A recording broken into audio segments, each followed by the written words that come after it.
전통적으로 5월은 가정의 달입니다. 첫째 주는 어린이 주일, 둘째 주는 어버이 주일, 그리고 셋째 주는 부부 주일, 교사 주일로 지킵니다.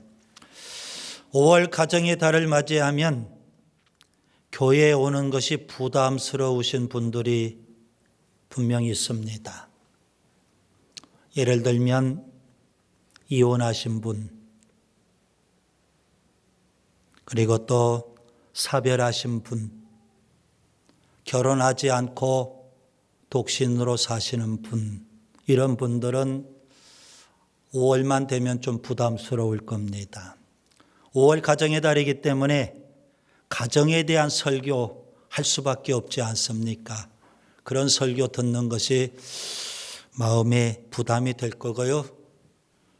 설교하는 저도 그런 분들을 생각하면서 좀 부담스러운 측면이 분명히 있습니다. 우리들 가운데는 분명 여러 가지 이유 때문에 자녀가 없는 가정도 있습니다. 또 부모가 계시지 않는 가정도 있습니다. 그런데 육신의 자녀만 우리의 자녀가 아니고요. 육신의 부모만 우리의 부모가 아니라는 사실입니다. 여러분, 교회 안에는 자녀 세대도 있고 부모 세대도 분명 있습니다. 자녀 세대를 우리는 다음 세대, 부모 세대를 우리는 기성세대 이렇게 표현합니다. 기성세대는 우리의 부모이고 자녀 다음 세대는 우리의 자녀입니다. 교회는 어떤 것일까요? 교회가 추구하는 것은 가정 같은 교회, 아니 좀 더 정확히 표현하면 가정이어야 합니다.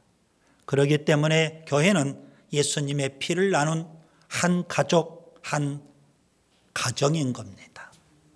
나이 드신 분들은 다 우리의 부모이고 젊은 사람들은 다 우리의 자녀라는 말씀입니다.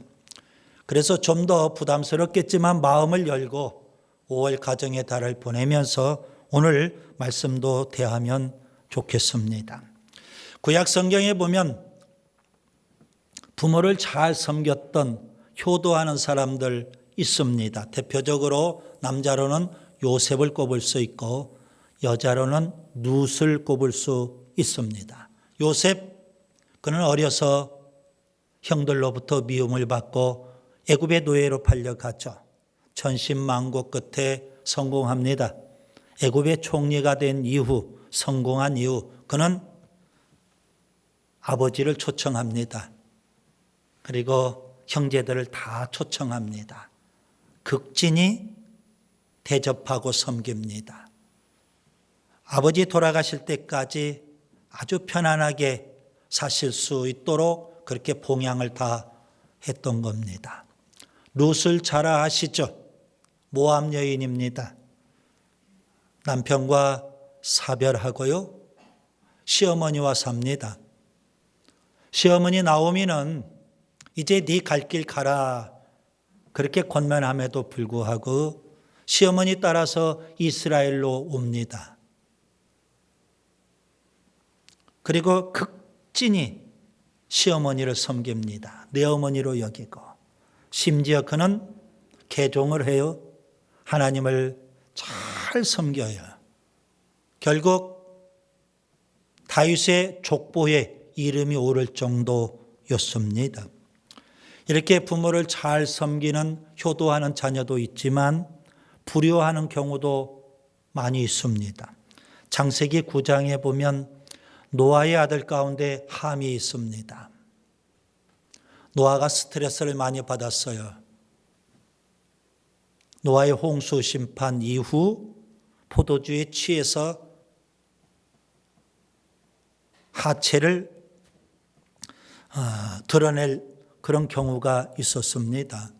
그때 함은 아버지의 그 수치를 형제들에게 발설을 해버립니다. 지혜롭지 못한 아들이었죠. 사무엘상 2장에 엘리의 아들 홈니와 비나스가 있습니다. 제사장임에도 불구하고 성막 안에서 제사를 멸시합니다. 그리고 성막 안에서 봉사하는 여자들과 동침을 합니다. 아버지인 대제사장의 말도 듣지 않습니다. 불효자죠.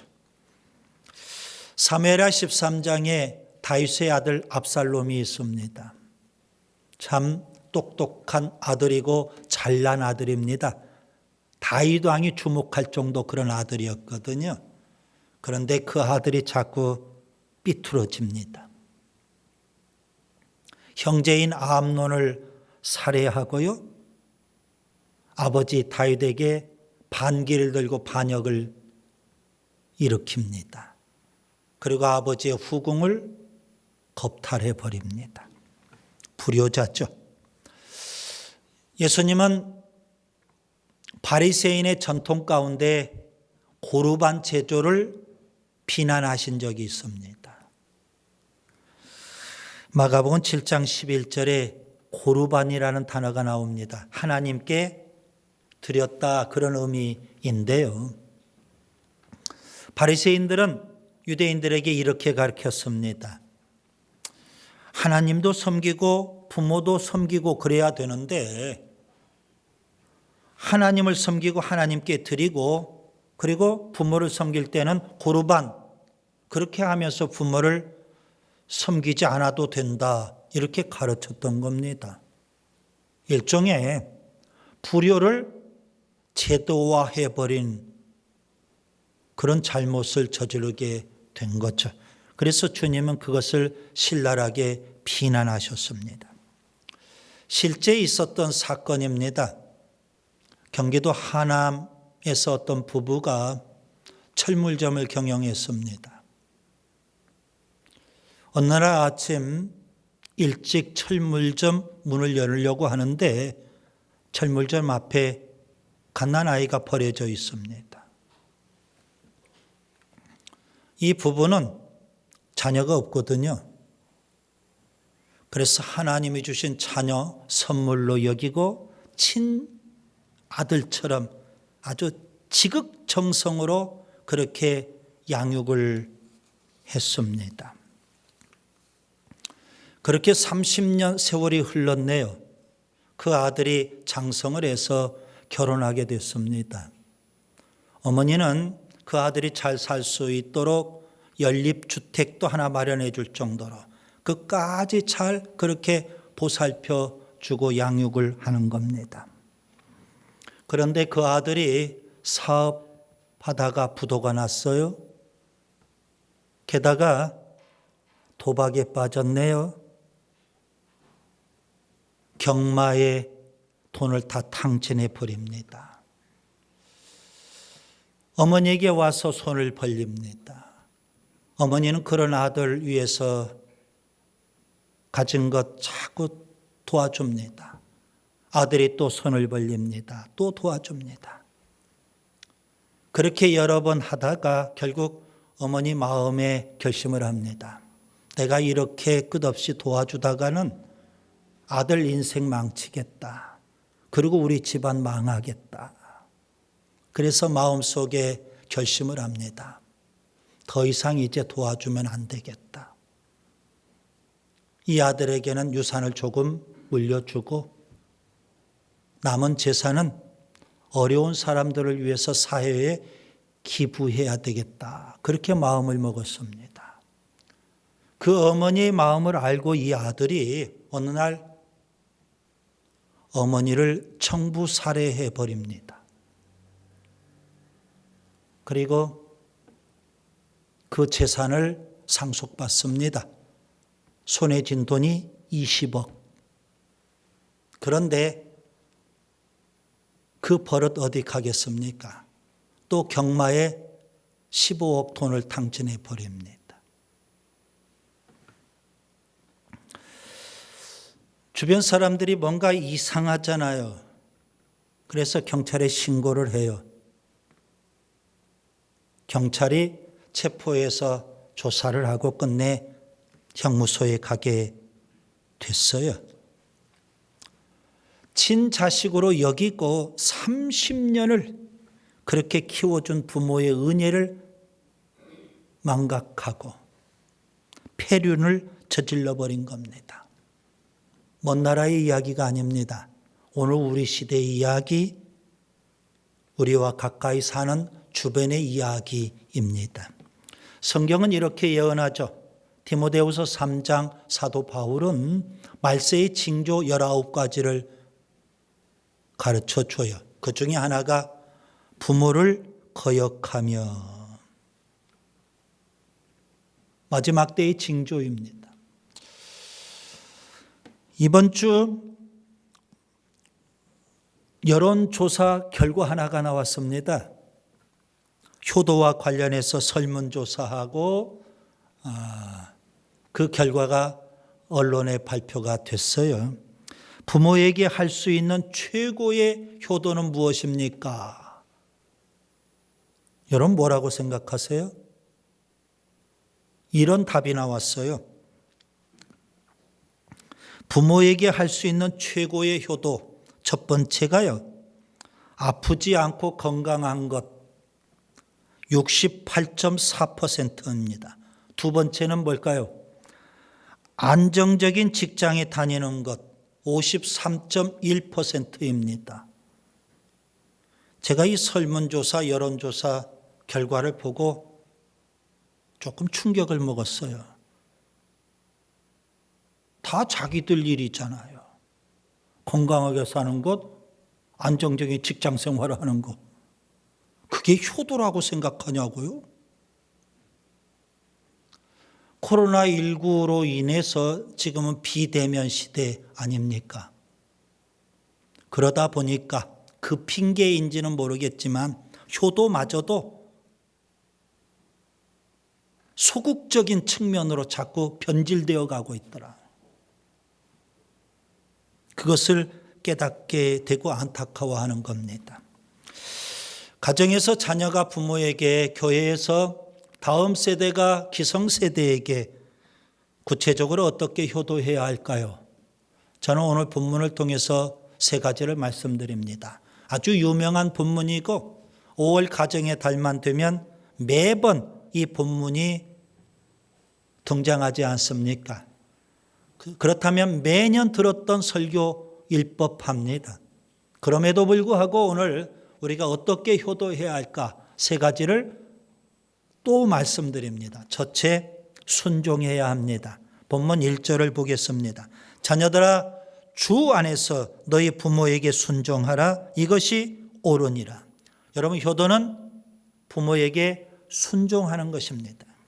왜 부모에게 순종해야 할까요? 이유가 있다면 자녀이기 때문입니다. 다른 이유를 찾지 마세요. 자녀이기 때문에 순종하는 겁니다. 본문에는 이것이 옳으니라 그랬습니다. 무슨 의미일까요? 자녀가 부모에게 순종하는 것, 이것은 자녀의 마땅한 도리, 좀 더 나아가서 사람으로서의 마땅한 도리라는 겁니다. 여러분, 불순종하는 자녀, 불효하는 자녀죠. 불순종하는 자녀, 자녀답지 않은 자녀입니다. 아니, 자녀가 아닙니다. 한 걸음 더 나아가 사람도 아닙니다. 자녀를 자녀되게 하는 것, 순종입니다. 순종이 중요하죠. 선지자 사무엘이 불순종한 사울왕에게 순종에 대해서 교훈을 해요. 사무엘상 15장 22절, 순종이 제사보다 낫고 듣는 것이 수양의 기름보다 나으니라. 하나님은요, 우리가 하나님을 예비하고 구약식으로 제사를 드리는 것보다 하나님 말씀을 듣고 하나님 말씀에 순종하는 것을 더 귀하게 여기신다는 사실입니다. 여러분, 그것을 우리에게 적용해 보세요. 효도에도. 부모를 위해서 귀한 선물 드리는 것 참 좋아요. 그런데 그보다 더 소중하고 귀한 건 뭘까요?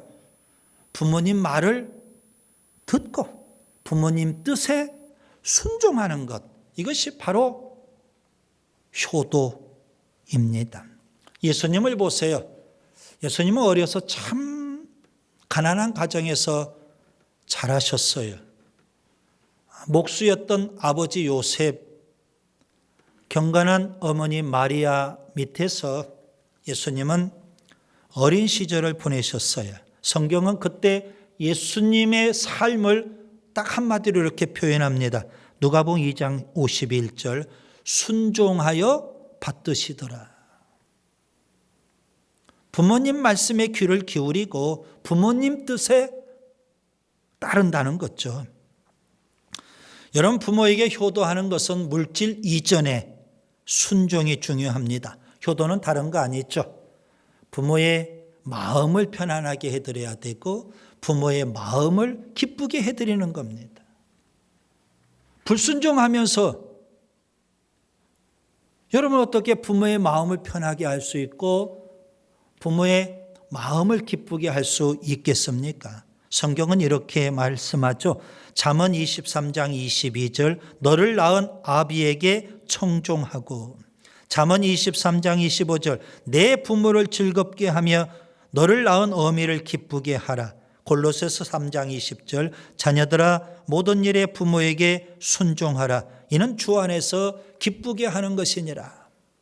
순종하는 자녀, 효도하는 자녀가 될 수 있기를 바랍니다. 둘째, 어떻게 우리가 효도해야 할까요? 공경해야 합니다. 본문 2절을 보겠습니다. 내 아버지와 어머니를 공경하라. 이것은 약속이 있는 첫 계명이니. 여러분, 효도는 부모를 공경하는 것입니다. 왜 공경해야 할까요? 계명이니까. 하나님이 주신 계명. 여러분 10계명 가운데 제5계명 내 부모를 공경하라. 하나님과 관련된 계명이 첫 번째부터 네 번째까지 계명이죠. 사람과 관련된 계명이 다섯 번째부터 열 번째까지 계명 아닙니까? 여기 첫 계명이라는 것은 사람과 관련해서 첫 번째 계명이 바로 부모를 공경하라는 겁니다. 왜 공경해야 할까요? 물론 하나님의 계명이기 때문이기도 하지만 또 다른 이유가 있습니다. 부모의 희생, 사랑, 헌신 때문에 자녀가 존재하기 때문입니다. 부모의 헌신 없이, 부모의 희생 없이, 부모의 사랑 없이 어찌 자녀가 존재할 수 있겠습니까? 그렇기 때문에 자녀는요, 부모를 자랑스러워해야 됩니다. 마땅히 부모를 존경해야 되고요, 부모는 공경을 받아야 맞습니다.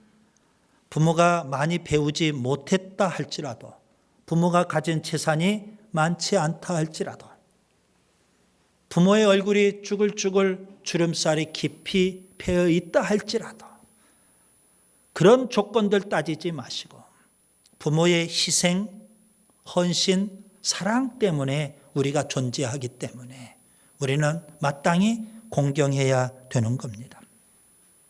여러분, 부모는 자녀가 함부로 막대할 수 있는 존재, 하찮은 존재, 형편없는 존재, 별 볼 일 없는 존재가 결코 아닙니다. 성경은 이렇게 말씀하죠. 잠언 23장 22절 경히 여기지 말라. 부모를 경히 여기지 말라는 겁니다. 무슨 말일까요? 함부로 대하지 마라, 가볍게 여기지 마라, 무시하지 마라, 멸시하지 마라, 업신여기지 마라, 조롱하지 마라는 겁니다. 속된 말로 부모 찬밥 취급하면 안 됩니다. 부모 구박하면 안 됩니다. 요즘은 죄송해요, 이런 표현을 써도 될지, 애완동물보다도 덜 취급을 받고 있지 않나 화가 날 지경입니다. 공경한다고 하면서 속으로는 부모를 부끄러워하고 언제 죽나, 왜 안 죽나 그러고 있지는 않는지 우리 자신을 돌아봐야 되지 않을까요? 부모가 무식할 수 있어요. 무식하다고 무시하면 안 되는 겁니다. 부모가 늙어가는 거 당연해요. 늙었다고 멸시하면 안 되는 겁니다. 부모가 돈 없을 수 있어요. 돈 없다고 가볍게 여기면 안 됩니다. 부모가 냄새 날 수 있어요. 냄새 난다고 조롱하면 안 됩니다. 부모가 잔소리할 수 있어요. 잔소리 한다고 함부로 막대하면 안 되는 겁니다. 부모가 병들 수 있어요. 병들었다고 업신여기면 안 되는 겁니다. 부모가 말귀를 못 알아들을 수 있어요. 어제 식사하는데 집사님이 그 식당에서 말씀하는데 제가 가는 기가 먹어서 잘 안 들려요. 3번 물었어요. 뭐라고요? 뭐라고요? 말귀 못 알아들을 수 있다고요. 그렇다고 부모 핀잔하면 안 되는 겁니다. 부모를 업신여기는 이유도 가지가지예요. 참 많아요. 치매 증세가 있는 아버지가 계셨어요. 아들이 오랜만에 아버지를 모시고 산보를 했어요. 공원에 갔어요. 벤치에 앉아서 따스한 그 햇살을 맞아요. 얼마나 기분이 상쾌하고 좋겠어요. 그래서 이 아버지가 앉아있다가 아들에게 물어요. 나무 위에 있는 저 새는 무슨 새니? 아들이 대답해요. 참새예요. 한참 후에 아버지가 또 물어요. 나무 위에 있는 저 새는 무슨 새니? 참새라고요. 퉁명스럽게 아들이 대답을 해요. 한참 후에 아버지가 또 물어요. 나무 위에 저 새는 무슨 새니? 아버지! 몇 번이나 말해야 돼요. 참새라니까요. 짜증내면서 답답하다는 듯이 그렇게 말했어요. 며칠 후 아버지의 병세가 급격히 악화돼서 돌아가셨어요. 장례식을 마치고 아들이 아버지의 유품을 정리하다가 아주 낡은 오래된 일기장 하나를 발견했어요. 거기에 이렇게 기록되어 있거든요. 오늘은 4살인 아들을 데리고 공원에 갔다. 아들은 나무 위에 저 새는 무슨 새냐고 21번이나 물어봤다.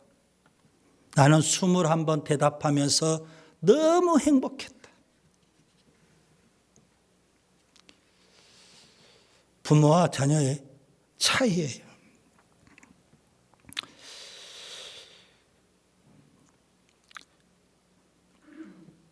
어떻게 효도해야 될까요?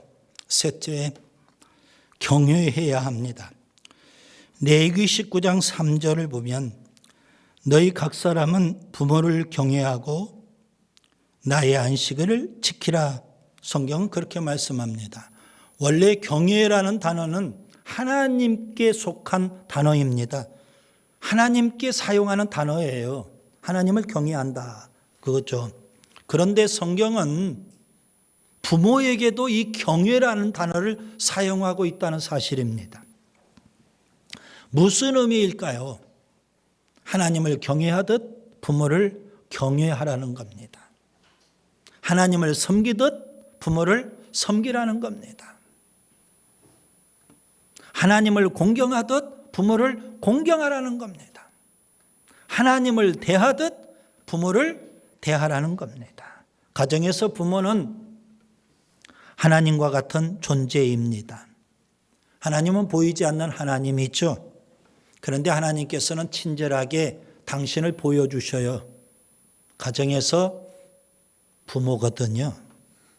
그래서 부모는 보이지 않는 하나님과 같은 존재입니다.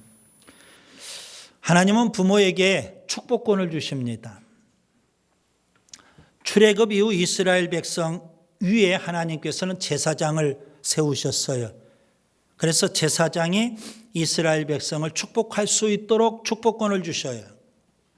그런데 출애굽 이전에 창세기에 보면 그 제사장의 역할을 부모가 했어요. 창세기에 보면 아브라함, 이삭, 야곱, 요셉 이러한 사람을 족장이라고 표현을 해요. 아브라함은 이삭을 축복해요. 이삭은 야곱을 축복해요. 야곱은 12아들을 축복하고 심지어 손자인 에브라임과 므낫세까지 축복을 해요. 부모는 가정의 제사장이에요. 부모가 자녀를 축복하면 하나님은 부모의 축복대로 자녀들에게 복을 주셔요. 부모에게는 축복권이 있어요. 하나님은 복을 주시는데 부모를 통해서 복을 주셔요. 그래서 부모는 축복의 통로예요. 뿐만 아니라 하나님은요, 부모에게 영적 권위를 주십니다. 이스라엘 백성은 부모가 자녀에게 신앙을 가르쳐요. 말씀을 가르쳐요. 그래서 자녀는 가정에서 부모를 통해서 말씀을 배우고 하나님을 알게 되는 거예요. 하나님께서 부모에게 그런 영적 권위를 주셨어요. 이스라엘 백성은요, 하나님이 세우신 제사장의 권위를 인정해요. 최고로 인정을 하는 거예요. 마찬가지로 가정에서 자녀는요, 하나님이 세우신 부모의 권위를 인정해야 돼요. 창세기 33장에 야곱과 에서가 20년 동안 원수처럼 살았잖아요. 그런데 극적으로 화해하는 장면이 나와요. 그때 야곱이 형 에서에게 이렇게 말을 합니다. 이 말이 참 중요해요. 창세기 33장 10절. 내가 형님의 얼굴을 배운 즉 하나님의 얼굴을 본 것 같습니다. 여러분 이것을 우리에게 적용하세요. 내가 부모님의 얼굴을 배운 즉 하나님의 얼굴을 본 것 같습니다. 부모를 하나님처럼 여겨야 된다는 거예요. 그래서 성경에서는 하나님을 경외하라는 이 경외라는 단어를 부모에게도 사용하고 있는 거거든요. 이제 말씀을 정리합니다. 오늘은 어버이 주일이에요. 자녀는 부모에게, 다음 세대는 기성세대에게 어떻게 효도해야 할까요? 저는 세 가지를 말씀드렸습니다. 첫째, 순종해야 됩니다. 자녀니까 부모님 말 귀 기울여 듣고 부모님 뜻 순종하는 것 당연해요. 그래야 부모가 기뻐하시는 거예요. 둘째, 공경해야 됩니다. 하나님의 계명이기도 하지만 부모의 희생, 사랑, 헌신 때문에 자녀가 존재하는 거예요. 그래서 자녀는 부모를 자랑스러워해야 돼요. 부끄러워하면 안 돼요. 부모의 가진 조건이 형편없다고 해서 부끄러워하면 안 되는 거예요. 나를 위해서 희생하시고 헌신하시고 온갖 사랑을 다 쏟아부어준 그 사실 자체로 부모는 자랑스러운 존재예요. 셋째, 경외해야 됩니다. 하나님을 섬기듯 부모를 섬겨야 돼요. 부모에게는 축복권이 있고 영적 권위가 있어요. 하나님은 부모를 통해서 복을 주셔요. 부모가 축복하는 대로 자녀가 부모를 통해서 복을 받는 거예요. 그래서 자녀는 부모를 하나님처럼 여겨야 돼요.